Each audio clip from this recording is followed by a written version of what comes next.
Leviathan. The great sea serpent is noted in both theology and mythology. The Bible describes it in Job as having the breath of fire. Its breath is so hot and powerful that it can light up coal. Job also describes it as untamable and unequaled. But what is Leviathan? According to the book of Job, Job had gone through so much crisis and sorrow to an extent, he earnestly desired a trial with the Most High in Job chapter 9. So in Job chapter 40, God decided to reveal to Job how wondrous and powerful he is by showing him one of his most terrible creations called Leviathan. He introduces Leviathan as a great sea monster that inhabits the ocean and lets Job understand that Leviathan is not a creature who children can play with in Job 41 verse 5.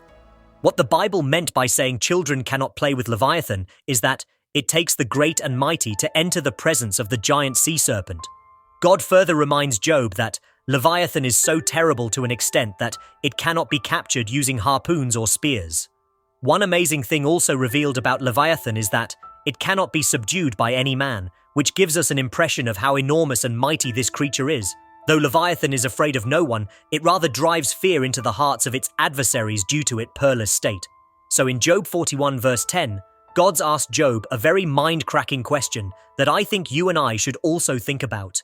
He asked Job that if Leviathan, who is just one of his creatures, is so dreadful and terrible that no man dare stir him up, then who then is man who can stand before God?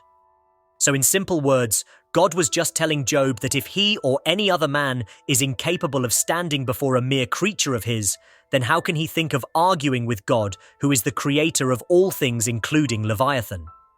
Many people, including Bible scholars and theologians, have sought to liken Leviathan to a particular breed of dinosaurs that might have already gone extinct, but the Bible says something far different. The Bible gives a detailed account of Leviathan, its scales, its breath, and its terror in a manner that scientists cannot liken to any breed of dinosaurs ever discovered. Judging from the fact that the biblical descriptions of Leviathan, especially its ability to spew fire and its giant nature, cannot be matched to any creature ever known or documented in the history of the world, then it could be also likely that Leviathan might not necessarily be a physical being, but rather a supernatural entity that inhabits the ocean. Let's look at something very important in Isaiah 27 verse 1. In that day, the Lord with his sore and great and strong sword shall punish Leviathan the piercing serpent, even Leviathan that crooked serpent, and he shall slay the dragon that is in the sea.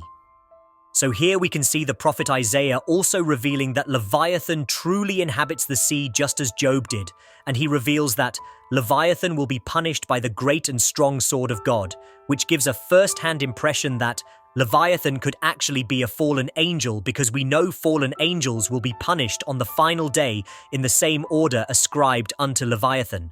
This kind of settles why Leviathan is not physically captured into any historic writings and sightings except the Bible, Torah, Book of Enoch, and mythology. But one thing is very clear: if a creation of God can be this terrible and dreadful, then imagine how powerful and mighty our God is.